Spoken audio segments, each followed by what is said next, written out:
Morning, everybody. It's good to see you all again. Just a reminder about cell phones, if you would. I forget myself to turn it on to vibrate mode or off. Thank you. Well, it's Friday. We made it, and it's not been an easy ride. And the first thing I want to do is applaud you for being the most attentive audience I've ever witnessed. And I thank you. It's been great fun, and I hope it's been worthwhile. It's implied quite a lot of mental effort goes into listening to this, let alone setting it up.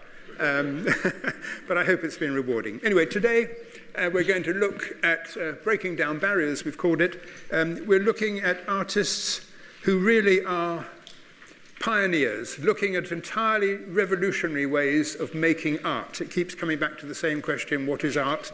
And we'll never come to a satisfactory answer. Yes, ma'am. Sir. Say a little bit louder.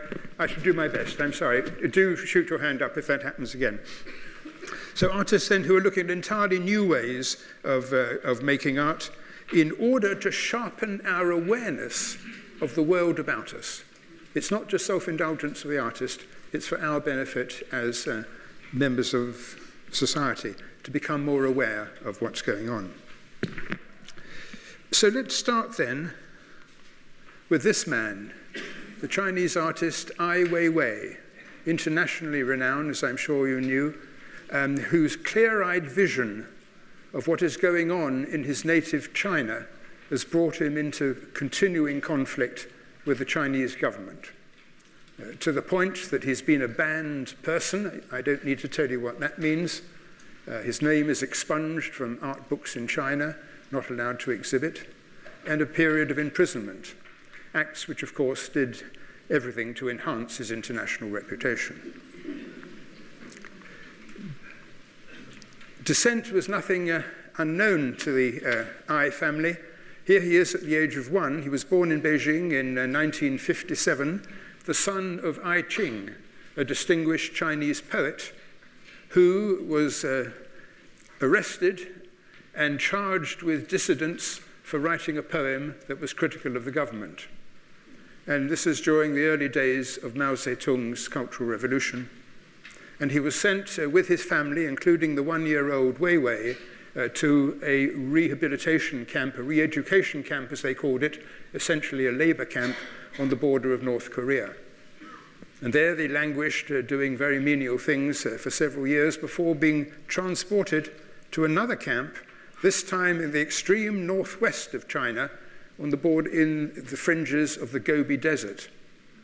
And those white dots on the map show the number of so-called re-education camps that Mao set up for people who disagreed with the regime.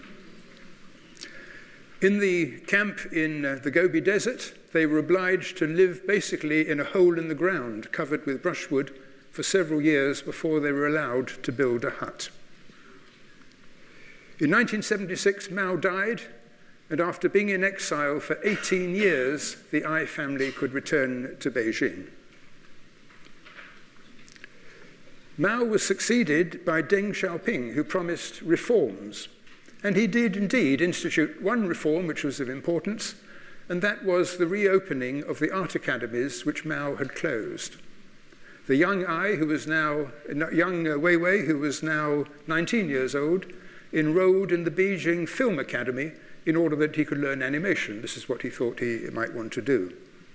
But he soon found himself involved in student activities and student protests seeking even more reforms from the Deng regime, which were not forthcoming. Weiwei was an organizer as well as a student protester, and he organized a group of artists from various different faculties, which he called stars. They were banned from exhibiting their work in the Beijing Art Academy. Only prescribed forms of art by the Chinese government could be approved. And so they rebelliously put their works on the railings of the Beijing Art Academy before they were removed forcibly by the police 48 hours later. It was when Weiwei learned that a friend of his had been arrested, tried, and sentenced to 13 years in prison for writing dissident poetry, exactly as his father had done 2 decades before, that Weiwei said enough. and he was determined to emigrate to America, and somehow he succeeded in doing so. And there he spent a year traveling around the country, learning English, doing odd jobs to keep body and soul together, ending up in New York, where he earned a living as a pavement artist, more odd jobs, and also painting portraits of people who just happened to be passing by. He was able to put enough money aside to enroll in the Greenwich Village Academy of Drawing, of Design, and that's where he learnt his basic artistic skills. But mainly, he spent his time, particularly at the weekends and in the evenings, in the art museums and galleries of New York, drinking up everything that American artists were doing. He was fascinated, for example, by American consumerism, of course, coming from China, and in particular, the work of Andy Warhol, and took a very keen interest in American politics. 1989, the Tiananmen Square massacre took place, which reverberated all around the world. You remember when protesting students were mown down by tanks and machine gun fire. And Weiwei, very affected by that, joined other Chinese students in New York in solidarity with those in China and went on a hunger strike. Whilst in Greenwich Village, he met the dissident Beat Generation poet of the 1960s, Allen Ginsberg, who interestingly had been to China and had met Weiwei's father, Ai Weiwei. So there was a link. But in 1993, after Weiwei had been in New York for 11 years, he learned that his father was seriously ill, and so he resolved to return to China, which he did. And when he was back in China, nothing had changed as far as young artists were concerned. They were forbidden to exhibit their work in any national museum or gallery. Instead, they had to exhibit in each other's apartments, small cramped buildings where they assembled exhibitions every few months. And for one of these exhibitions, Weiwei does this poster. And I don't need to explain the details there for you to realize he is displaying his contempt for the Chinese government on that. He then switched from, earlier he'd been doing film work, you recall, but now he was back, he enrolled in an architectural school, and he qualified as an architect. What had changed in Beijing, of course, was the landscape, the cityscape. Traditional Chinese houses with their courtyards, walled enclosures, were being torn down left, right, and center to be replaced by nondescript, anomalous-looking apartment buildings. And he took it upon himself, courageously, to photograph everything that was going on as a permanent record. He not only did that, but he actually recovered as much as he could from the piles of debris from these houses that had been demolished, things that he thought were of architectural, historical, cultural value, and kept these aside. He finished his architectural course and actually built for himself and his family this family home on the outskirts of Beijing. And you can see his style, very spare, very clean, and respecting the traditional Chinese house with the outer wall and then the inner courtyard in which the family lived. He reproduces this in a modern idiom. So successful was this style that within a few years his architectural practice was thriving to the point that he had 80 commissions for dwellings. Not only were the houses being torn down, but he perceived a complete disregard by the Chinese government for China's cultural history. And here he documents for posterity an act to convey this. He purchases a Han Dynasty vase, 200 BC, holds it in his hand, and with the cameras rolling, drops it, and it shatters into 100 pieces, a statement reflecting the way he perceives the Chinese government regards China's cultural heritage. And then, of course, he takes another vase, paints it with the Coca-Cola logo, again a statement about Chinese priorities in the 1990s. Not only dwelling houses were being destroyed, but temples. Temples from the 18th century Qing Dynasty, and he goes around scavenging as much as he can from the temples and eventually accumulates 6,000 carved pieces from the temples, which he stores. And from these, he assembles what one would call, I suppose, a cenotaph, a memorial to the temples that have been destroyed.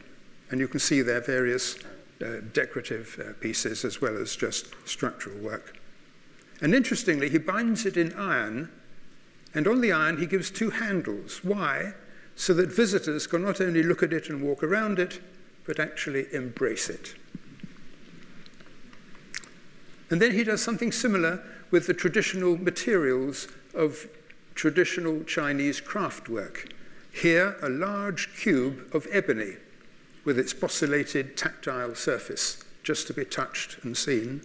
And similarly, with quartz crystal glass, commemorating 3,000 years of glassmaking in China. One of his last architectural assignments was actually quite an honor for him, and that was as the artistic consultant to the Swiss firm charged with building the main stadium for the 2008 Chinese Olympics, which of course is now known as the Bird's Nest. But no sooner had he agreed to be the consultant, and then he realized that the site on which the Olympic stadium was to be built was where some several hundred dwellings had been demolished. Several months after the Beijing Olympics closed in 2008, there was a massive earthquake, you may recall, in the Sichuan region of China, to which the government responded with a complete news blackout and cordoned off the entire province from visitors. There was no report of casualties, and we've subsequently learned that something like 100,000 people are thought to have died in this earthquake. And the rumors were circulating that the reason the death toll was so high was that the builders of the buildings which had collapsed so easily had circumvented building regulations by bribing government officials. Ai Weiwei was aware of this and was determined to go to the site. And 10 days after the earthquake, he went and was stunned to see the devastation. This is a very tidy version of a devastation. Among the devastation, he saw children's book bags and school books. And inquiring among the survivors, the day's survivors, it seemed that at least 1,000 children were still buried under the rubble. Still silence from the Chinese government. So Ai Weiwei feels that some form of memorial is needed, at least for the victims, as a starting point.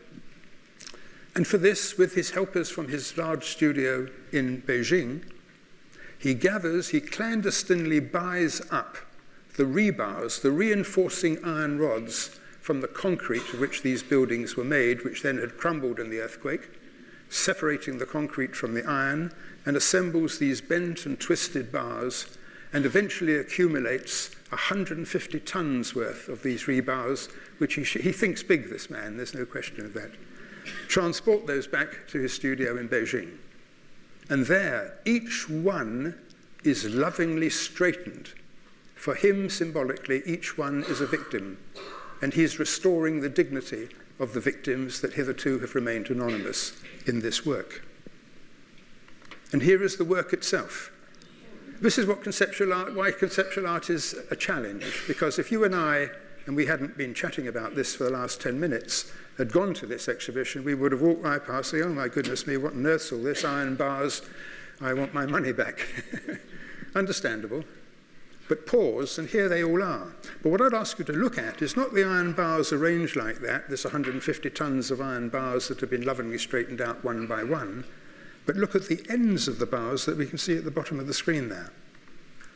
And there, as you look at the ends of the bars, it isn't just 100,000 Chinese masses who got crushed. How sad.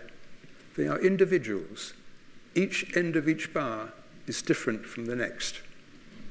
So it is not 100,000 people who died, but 100,000 individuals who died.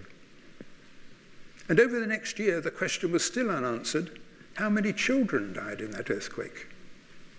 And to answer that question, it took about 100 of his associates. He had a very active website before the earthquake, and he tapped upon that resource to get his correspondence on the internet to do as many inquiries as they could from relatives about missing family members to find out how many children had actually died. The rumor was about 1,000. And so over the course of a year, he was able to compile a list of the names, as far as we know, of all the children who died in the Sichuan earthquake. He compiled their name, their family name, their given names, their date of birth, the school they attended, and the class they were in when the earthquake struck. And totting them all up, the number was 5,385, which he then published on the internet. And as a result of that publication, within 24 hours, Weiwei's internet access was closed down by the government.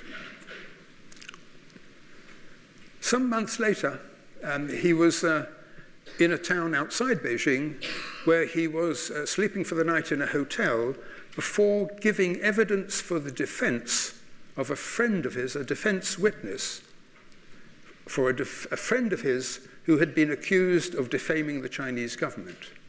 What was the alleged defamatory act? It was producing evidence that there had indeed been corruption of the builders, allowing them to build substandard accommodation that led to such a high death toll. And of course, this was devastating for the Chinese government. So the evening before he was due to testify, his hotel room is burst open, and a couple of heavies come in and beat him up to the point that he's rendered unconscious. And let me just show you what we're looking at here. It's an MRI scan of Ai Weiwei's head because his friends took him to a hospital and he got the scan done. This is whoa, hang on a minute, I've got to press the right thing. Here we go. There is his eyeball, you can see that. So he's facing this direction. This is the vault of his skull here, can you see? Around here. The crinkle up stuff is the brain, of course, you probably recognize that. But the brain should have been right out here, right up against the bone, and it's not. And he'd been developing slowly over the following weeks, progressively, increasingly severe headaches. And the MRI scan shows the appearance of a classical subdural hematoma, which is a slow leak of blood from a torn vein as a result of the concussion he received in this beating up. And untreated, he would have died. And his friends arranged for him to be flown by air ambulance to Frankfurt, neurosurgery, drained, and he recovered. Ai Weiwei, being who he is, he then mounts these images some weeks later and presents them as an artwork in an exhibition. What a courageous man. He's nearly killed, and he's now sticking a finger in the eye of the government yet again. His international standing now was so high that he was invited by the Tate Modern Museum in London to fill that space in the Turbine Hall, a vast space. I'm sure many of you have seen exhibits there. It's an invitation for a renowned artist to fill that space with some conceptual work. And Ai Weiwei chose to do that by filling that with sunflower seeds. And like the iron bars, you go in there and you paid your admission fee and you look at it and you said, oh my goodness, what have I paid for here? And like the iron bars, you need to go one step deeper. Each of these sunflower seeds, why sunflower seeds? It's a common street snack in China, so it represents, if you like, the Chinese people. And so I suppose as you start to think, well, what's this all about? You would say to yourself, well, clearly it's just an indication of the thronging masses of 1 point. I went on the internet last night. The latest count of the Chinese population is 1.374 billion people. And that's what that represented. Well, yes and no. Because in the early stages of that installation at the Tate, you were allowed to walk on it. People put some of these sunflower seeds in their pocket and went off, so they put a little barrier up so you could no longer do that. But when you could, and he intended you to do that, you picked up the sunflower seeds. These were all made in China. He'd sort of farmed them out to about 150 ceramicists around the country, producing, can you believe, 100 million sunflower seeds. I mean, I can't get my head around that number. And that is only 1/10 of the population of China. And he filled the space with those sunflower seeds, each one hand-painted. Consequently, when you pick them up, there are no two sunflower seeds that are identical. We're back to the iron bars again. The Chinese masses are not Chinese masses, they're Chinese individuals. And here to celebrate the Chinese population on a smaller scale, he does this radiant display as an art piece radiant display of 1,200 bicycles made by the Chinese Forever Bicycle Company. Why the Forever Bicycle Company? Because 30 years ago, nobody had a car unless you were a government official. And everybody in China rode a bicycle, including Ai Weiwei when he was a boy, and his father and everybody else. So there we are, a radiant display like a sunburst celebrating the Chinese population. And then Ai Weiwei was depressed, even more depressed, reading in the newspapers and hearing about tales of corruption within the government and a clean sweep. The Chinese authorities wanted a clean sweep. It's happening now with Xi in charge, that ministers are being accused of corruption, and this would seem to be a never-ending business. And in response to this endless succession of corruption scandals, he produces this: a great pile of handmade ceramic crabs, each with its claw menacingly waving there, each one hand-painted. And the Chinese government summons him for an explanation of what is this that you've just produced. And he said, no, it's nothing to do with the government at all. All it was a celebration of a crab banquet I made for my friends. And there they are. But then what he didn't tell them was that the banquet was to celebrate the government's destruction of a new studio he had built at the request of the government to bring the arts to a particular region of Beijing that didn't have any representation in the arts. And no sooner was it completed, the government knocked it down because he hadn't got building permission. Kafka is alive and well. Several months later, because of this pile of crabs, to say that Ai Weiwei is a thorn in the side of the Chinese government is the understatement of the decade, I'm sure you will agree. He was arrested on his way to Taiwan to an exhibition. And on his way there, he was arrested at the airport and detained. He was detained for 81 days, 30 days in solitary confinement. And museums around the world, within 24 hours, were protesting this arrest, which was clearly political in intention. The trumped-up charge was tax evasion. And as a result of the worldwide response in the art world to his arrest, the Chinese government agreed to release him on payment of admission of guilt and payment of $1.5 million within 10 days. Because of his internet connections, he was able to raise half of that from public subscription and the rest of it from loans from various people, and he was out. And what an amazing man, nearly killed by the government. Now he celebrates his detention in an exhibition for everybody to see what happened to him.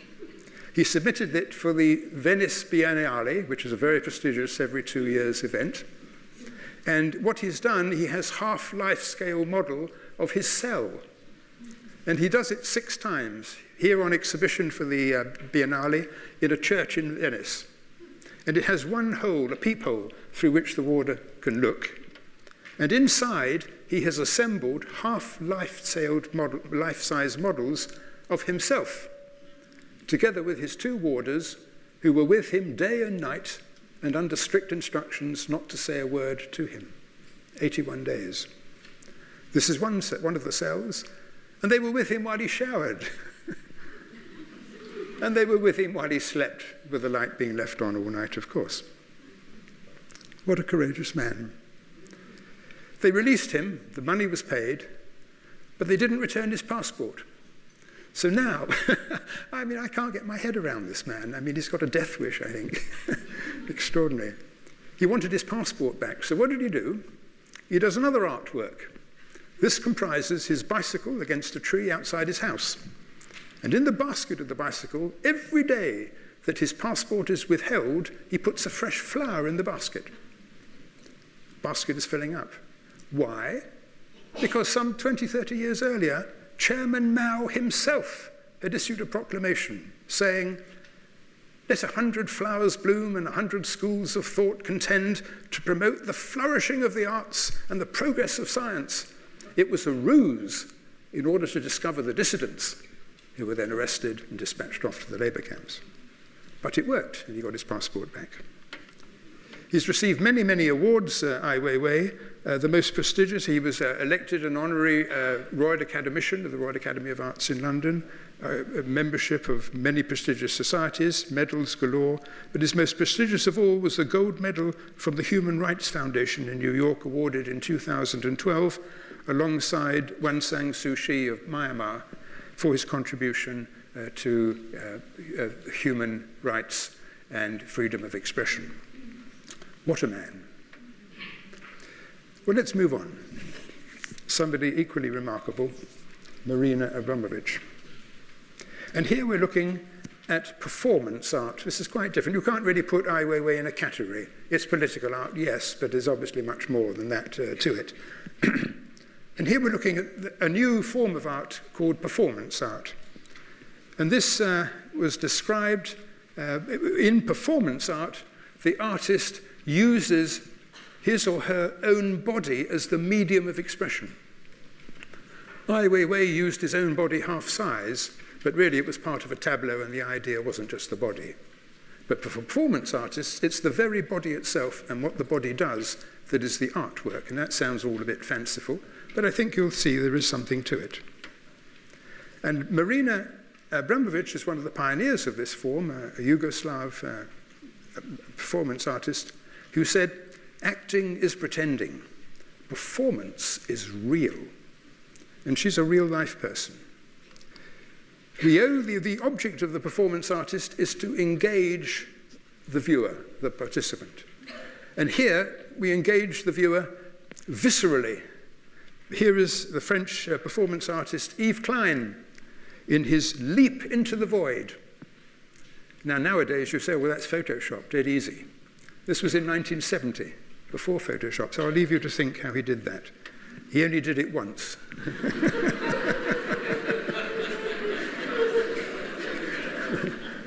But he lived to tell the tale, and here he is in an intellectual performance piece. It's not fully developed, it's half-baked. He won't get any prize for this, but it opened up a vista for a performance artist to think about. There he is now, standing up with his hand raised, wearing a dinner jacket. And what he's doing is acting as a master of ceremonies, conducting, if you will, 3 women, one naked on the floor there, who've covered themselves in black paint and then writhe around on this large sheet of white paper. And the conceit here is, what is the artwork? If any of it's an artwork, what is it? Is it the finished marks on the paper? Is it the girls themselves who are cavorting themselves around, or is it the master of ceremonies? It's a half-baked piece. But nonetheless, it gets you starting to think how these performance artists' minds work. But somebody who got up and ran with it was the English artist, performance artist, Stuart Brisley, who in 1975 went to Warsaw in Poland, which was then, of course, was behind the Iron Curtain. And there, he builds on what Yves Klein had just done by covering himself in black paint. And in the performance, there is just a white wall. And he comes in groping, a bit like Marcel Marceau, you remember doing the mime of the wall, but this was a real wall, covered in this thick black sticky paint. And he's trying to find a way out. He's behind the Iron Curtain, he wants to escape. And he goes to the top and he goes to the side, and then he does a handstand and see if there's a crack at the bottom of the wall through which he can escape, and eventually he gives up, leaves the stage, leaving behind him the marks of the struggle. Quite powerful. Simple, but when you just look at it, you think, well, this is all a bit crazy, is this art? And the answer is yes, it is. Something even more harrowing and more bizarre here is the American performance artist Chris Burden, who here does a piece to celebrate consumerism. And he celebrates it in this macabre way, a Christ-like figure lying on the back of a Volkswagen. And then, difficult to believe, he has an associate take a nail and a hammer and actually hammer through the palm of his hands into the roof of the car. And as the last nail is driven home, the engine of the car is revved up to a deafening pitch. End of performance. I'm not sure how many times he would do that, but that actually genuinely happened. So performance artists, the problem with performance art, it shades off, like we talked about pop art shading off into kitsch. performance art has a danger of shading off into exhibitionism, and there's the danger that lies within it. But the people I'm going to talk about here are not exhibitionists, I would suggest, but serious artists. And the most serious of all is, here she is, Marina Abramović, born in 1941 in Yugoslavia. Her parents were both field officers in Tito's resistance army during the Second World War. She was farmed out to her grandmother for much of the time. And she relates a story which gets you into her mind, which leads to some of the things that she did. She recalls that when she was a child, she was playing at home, her parents were at the war, and she went into a drawer and she found her father's service revolver, together with a box of ammunition. And together with a friend, they decided it would be fun to play Russian roulette. So she puts a bullet in the chamber, spins it round, squeezes the trigger, click. Great fun. Let's do it again. Same thing. Click. And then they said, oh, these aren't real bullets, are they? So she takes the gun down, she looks at it, and she sort of points across the room, squeezes the trigger, and a bullet smashes into the bookcase on the far side of the room. And that searing experience influenced, I think, her first performance work, which was testing her own threshold of pain and fear. This is how her mind works. And she does so with this game. You can scarcely call it a game unless you're a masochist. You splay your fingers out, and she arranged 12 kitchen knives in front of her. And then she takes a knife, and she slams it down between her fingers. And she does this until she cuts herself, which of course she will. She discards the knife, but there are 11 others. And she goes on doing this until all the knives are used up, testing herself. This is not involving the audience. Well, he does it in a visceral way if you're there, but she does this in public. Extraordinary. What an extraordinary mind. She became disillusioned, though, when she was a student at the Belgrade Art Academy. She was a committee member of the Students' Communist Committee. But as Tito became more and more authoritarian, she became disillusioned with him and the communist regime, and publicly, along with other students at the academy, burnt her membership card. And then, as a form of repentance for having been a communist in Yugoslavia under Tito, she does this performance piece. You remember the Yugoslav flag? It's like the Dutch flag, red bar, white bar, blue bar, and in the center of the white bar there's a 5-pointed star.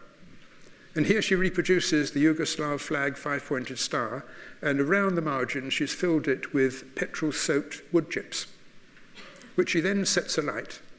And as the flames begin to take hold and suddenly zoom around the whole 5 points, she jumps into the middle and lies down, a form of symbolic self-immolation to repent her joining of this communist party. What she didn't realize was the flames actually draw up the oxygen from the center. And within a few minutes, it was very clear she was in respiratory distress and was rapidly losing consciousness. And it was only through a very alert physician in the audience who ran to her and brought her out and revived her, otherwise she would have killed herself. The Russian roulette thing, what a mind. But the most effective form of performance art is when it actually physically engages the audience rather than just looking on. And this is, this is absolutely wonderful. It's Giuseppe Pennoni, a young performance artist who reduces the interaction between artist and audience to its simplest terms. He invites you to come and meet him, and having inserted contact lenses, which he has silvered so they are now reflecting mirrors, you gaze into the eyes of the artist and see yourself.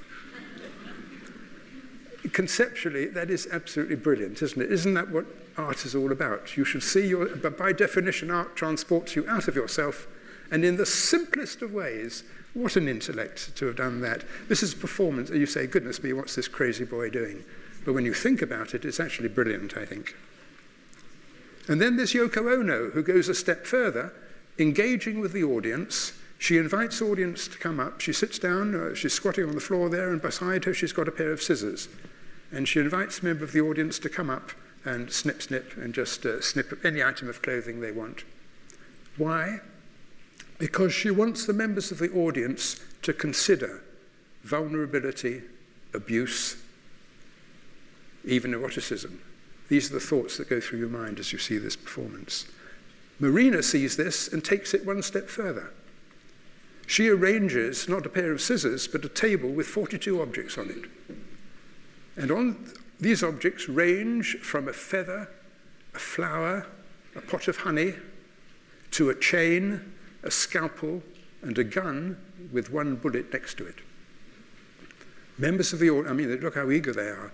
They're invited to come up one at a time, choose one object, and with that object, go to her and do to her with it whatever they want. And so she does that. And here she is with some scars from somebody who's scratched her with something. And here's a man in the process of pressing a rose thorn into her flesh. And she stands there stoically. The performance goes on for about an hour, 2 hours. And then she gets up and then, looking at the audience, walks towards them. And the audience then sheepishly melt away to avoid a confrontation. Makes you think, doesn't it? And here, she does another piece here. In order to get access to her studio, you have to walk along this narrow corridor. But what you don't know as a visitor to her studio, where this alleged performance is going to take place, is that the minute you enter the corridor, there are motion sensors which trigger a recording of a burst of machine gun fire. So you would just imagine you weren't expecting this at all. You say, well, there's a studio, there's a performance going on, let's see what it's all about. I paid my admission fee. And as you walk in, absolutely terrified, you rush for the door and go in, and suddenly you find yourself in a room which is white, small, and completely silent. And when people come out, they say they really felt as though they had died and are now reborn. Interesting. Here's another piece. A little bit trickier. To get into her studio, you go through the same corridor, but this time she's standing there naked with her partner, Ule, standing naked opposite her. And the only way you can get in is to squeeze past them.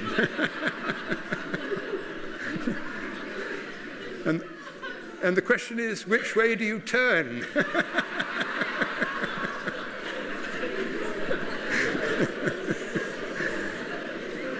And there is the answer. The men all faced her and the women all faced him.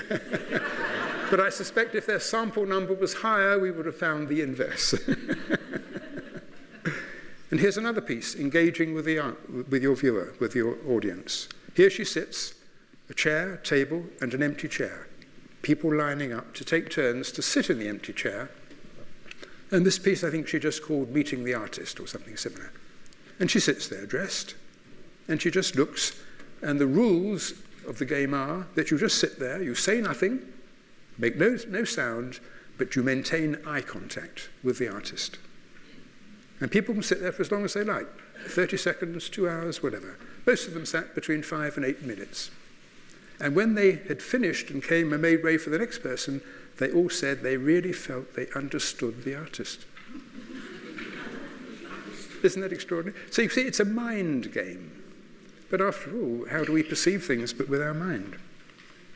And here's another piece in a similar vein. You go into a dark studio room where the performance takes place, and you can see that the wall is floodlit, and there's this raised platform which looks like 3 open-fronted rooms, you see, sparsely furnished.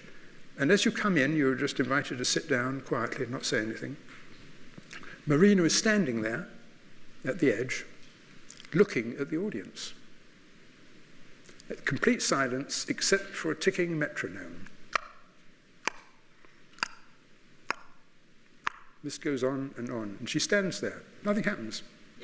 Slowly, a rapport develops, a psychological rapport, a bond develops between her and her audience. She doesn't do anything. About 45 minutes later, she's allowed to take just a little sip of cup of water just on the side there, and then bends up again. She might sit down for 2 minutes. This goes on for hours. At the end of the time, there are people coming and going. Nobody's going to sit there for hours and hours. But if you do, you will notice that towards the end of that time, she begins to sway. She's tired and she's getting hypoglycemic. And as she starts to sway, she's standing near the edge. Almost always, an audience member gets up as if to catch her because it looks as though she's going to fall.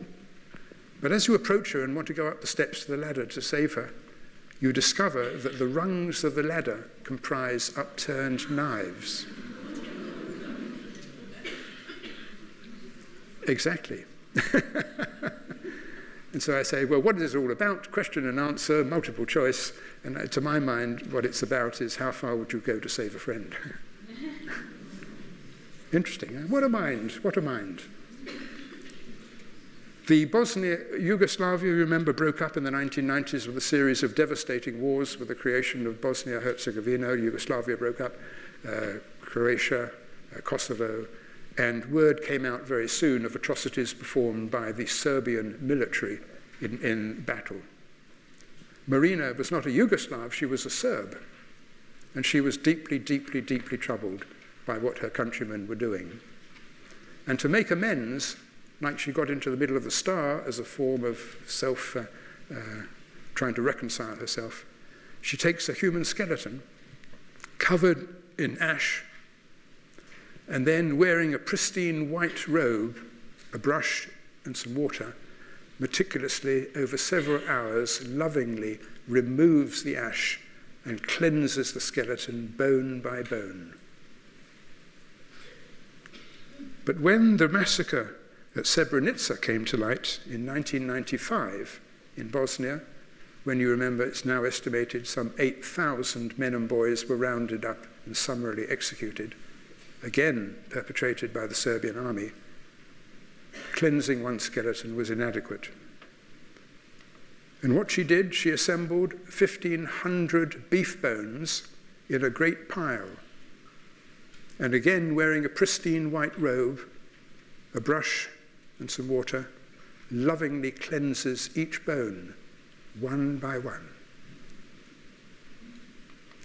While doing so, I might say, in a mournful voice, she was singing folk songs from Serbia she remembered from her childhood.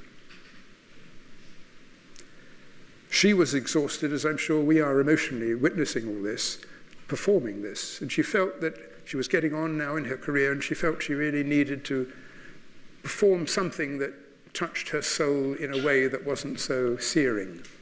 And she came up with this performance piece, which is quite moving. She lies down and she has herself covered with thousands and thousands of quartz crystals, leaving just her nose and mouth exposed. The room is entirely silent.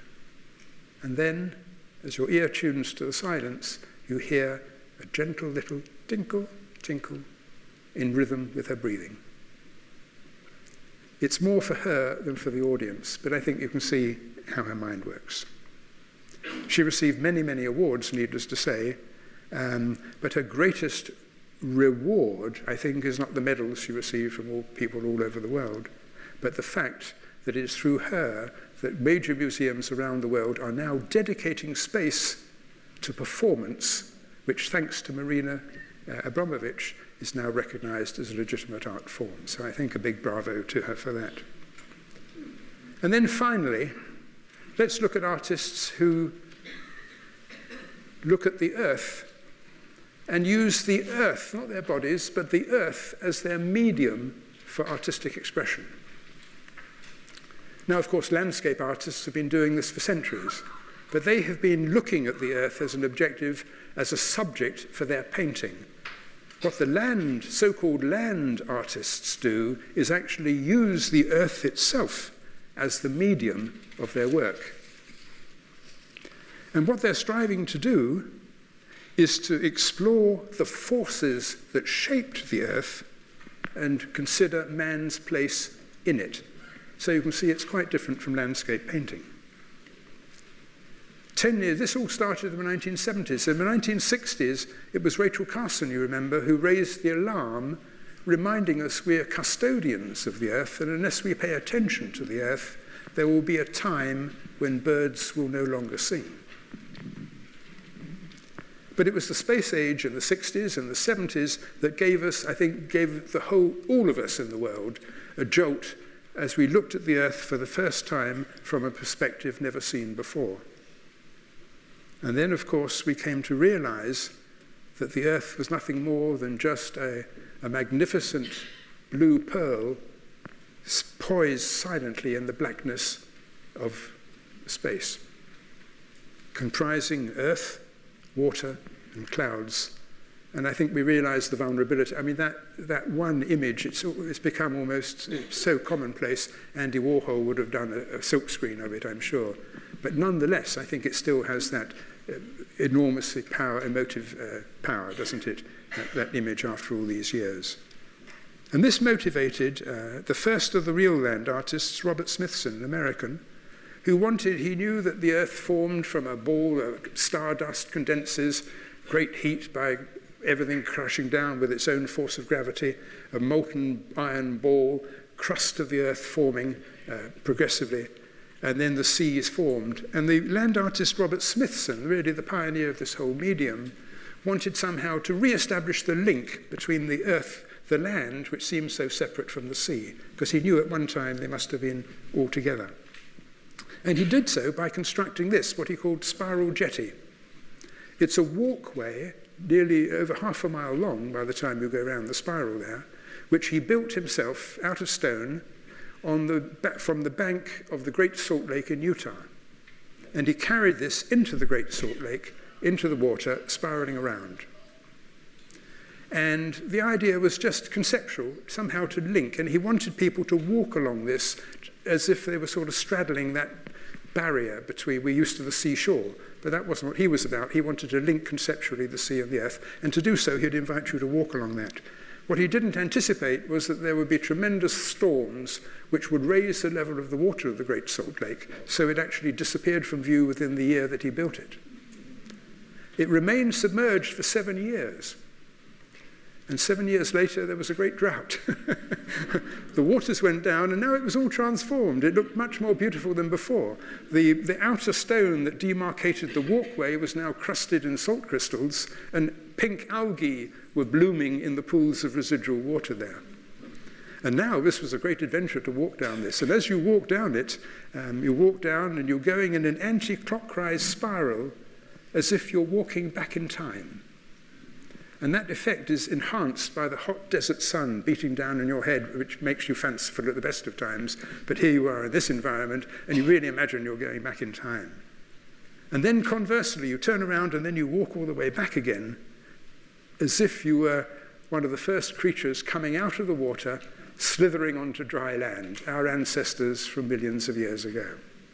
Conceptual, but it plays with the mind. All this is playing with the mind. But not everyone agrees that's where we came from. Some thought we come out of Mother Earth. And this is a wonderful piece by Charles Simmons. It's a movie. He's a filmmaker, American filmmaker, and he called it Mother Earth. And I've just taken 4 frames from his movie here. In the top left there, you can just see a head peeping up.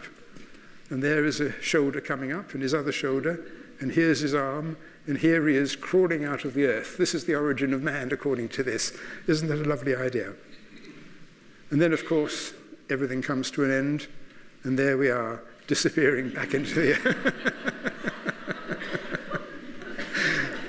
Don't you just love it? But they're concerned also with the forces that made the Earth. And here we've got Walter de Maria's lightning field. He acquired, in the center of the United States, I'm not sure which state it's in, probably Kansas. Why did Dorothy end up in the land of Oz in Kansas? Because Kansas is the state in the middle where the warm, moist air from the Caribbean sweeps up the eastern seaboard, and cold air coming from the Pacific over the Rocky Mountains clashes with it where over Kansas. So this is a site in America where tornadoes are very, very common, and thunderstorms likewise. And this artist acquired 1 square kilometer of land. And on that square kilometre of land, he raised 400 stainless steel poles. They think big, these people. Each pole had a metal point at the top to attract the lightning. And he also built a hut. And the idea was that you could then rent out the hut for the night and watch the lightning storm. It didn't thunder every night, but when it did, you can imagine the experience was absolutely shattering. And those who did experience lightning in this lightning field, their lives were changed forever. Conceptual art, land art, involving yourself with the way the earth is formed. Here on a much gentler scale here, the seasons. And here we have an ice sculpture here by Andy Goldsworthy. He's assembled these shards of ice together, and I wondered, how did he do that? And what he did, in fact, just to cheat, he actually had snow which he packed between the pieces of ice, which then fused the ice. The snow sort of evaporated and left the ice all like that. And he just mounted it precariously there, and then he invites you just to come and sit. And as you sit, drip, drip, and over the next few hours it just disappears. Something just to think about. And then, if that's too easy for you, how about this? A midsummer snowball. The seasons clash. And here the conceptual artist, land artist here, in Scotland, gathered up snow with twigs and leaves and everything in it, made a giant snowball and put it in a deep freeze for 6 months.